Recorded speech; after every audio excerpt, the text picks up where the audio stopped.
When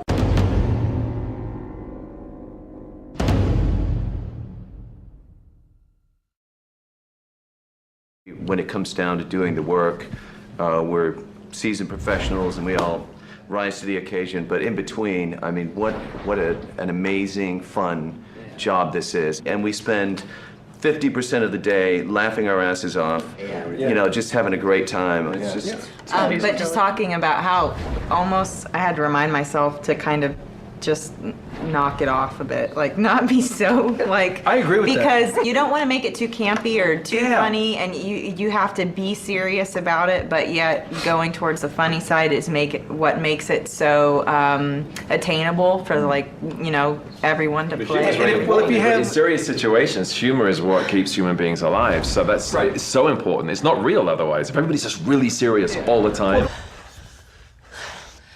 I'm sorry, do you have a plan to go along with that grenade? Yes, I do.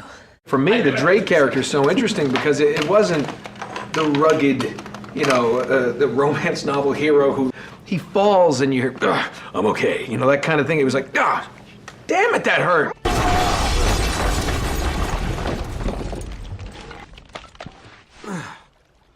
Well, I guess I'm not going that way. And that's a decision you guys have made from the beginning, which is, what kind of universe is this? Is it a universe where there's real pain? You hit someone, it hurts. If you don't make that choice and there's no consequences, then the audience isn't going to get invested in the characters because there's no stakes. Nothing's going to happen to them, then who cares? But in terms of the humor, because of our camaraderie, and I mean, I'm the biggest goof here, I know that, but there it's... Thank you.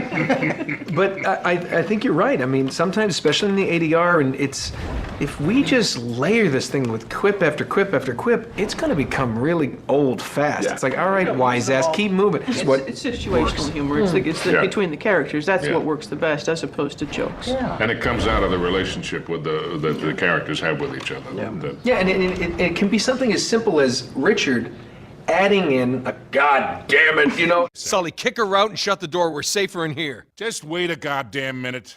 Hear her out. Because it's become this signature line that Sullivan does, but that was something that he brought, that he's not necessarily using that to be funny, but the humor came out of the characters that, you know, we embodied, and then it just through the rehearsals and the actual working on the stage together, it just kind of, the humor. It's a huge part of the casting. It became natural, you know what I mean? Everybody that we were hiring. But I'm not used to that. I'm used to the environment where everyone storms off to their trailer and, you know, there's big fights everywhere. And in this environment, I've kind of got two personalities now on a set. I've got the one where I'm working on Uncharted, where I'm actually having fun.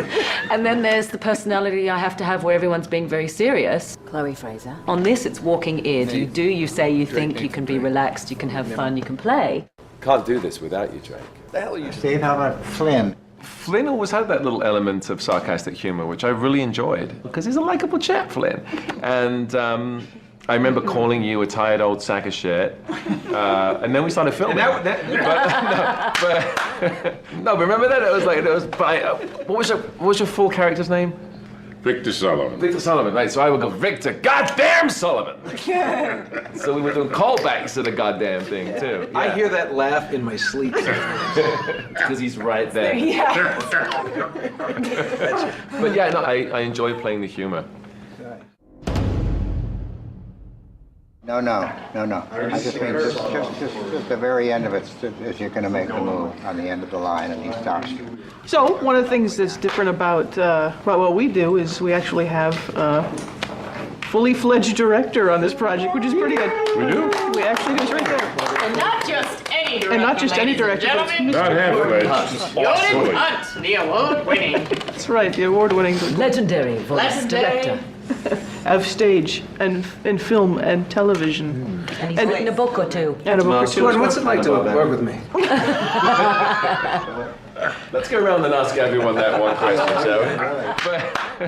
But the reason I think that I'm here is because Amy and I have worked together doing ADR for, how many video games did we do? A bunch. A bunch of video games. All the way back to '96. And it was her idea that doing this form now needed a director with ADR experience and a director with camera experience. Cameras, 4 cameras, television, and theater. And I think the biggest of those was theater. And I think it had to do with her desire to do something that had this reality edge, that had this humor edge, that had a basic something to say, and that's how I'm lucky enough to be here. Well, look, and I'm a firm believer that what you want is to gather people around you to interpret what you're doing. If you think that you've got it all buttoned up and that you can write it, direct it, produce it, and your precious work is then done and dusted, you're not going to do very good work. The whole point is to bring people in that then interpret and revise and change it, and you have to have enough humility to know that it needs it, and enough confidence to know when to draw the line. I mean, that's right. I mean, that's the balancing act. Interesting. And I think that our medium is immature enough in a lot of ways that there's still a lot of people that, just kind of wing it, or they don't bring in people to necessarily then challenge or interpret the work. And we have enough to pay attention to on set, and we're worrying about how it's going to interact with the game, and whether we're going to get our cameras in, and whether we can deal with certain limitations in our game engine that we can't give the actors the time, nor do we have the experience to give the actors the time that you do.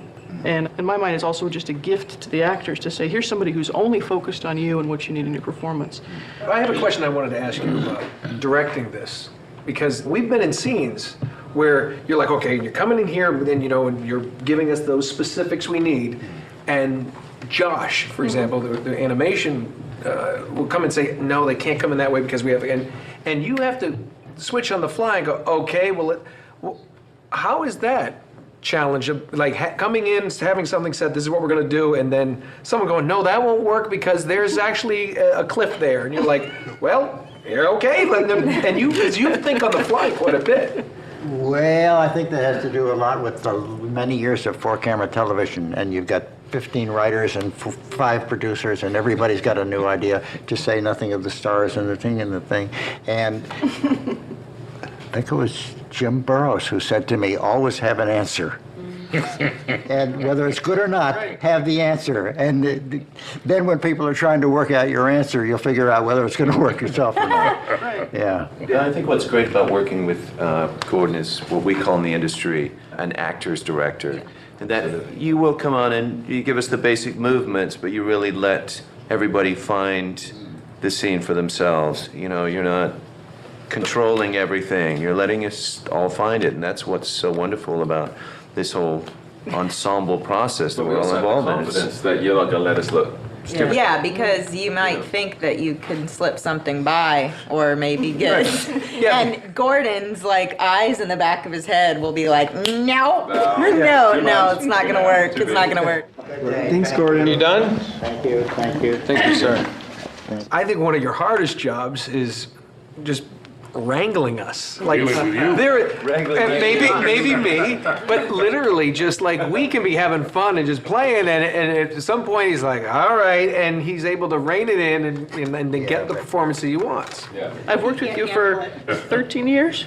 I've never seen you get angry. I've never seen you lose your temper. I'm having too much fun. I know, and that's the thing. I'm stealing money out there and getting away with it. プレイステーション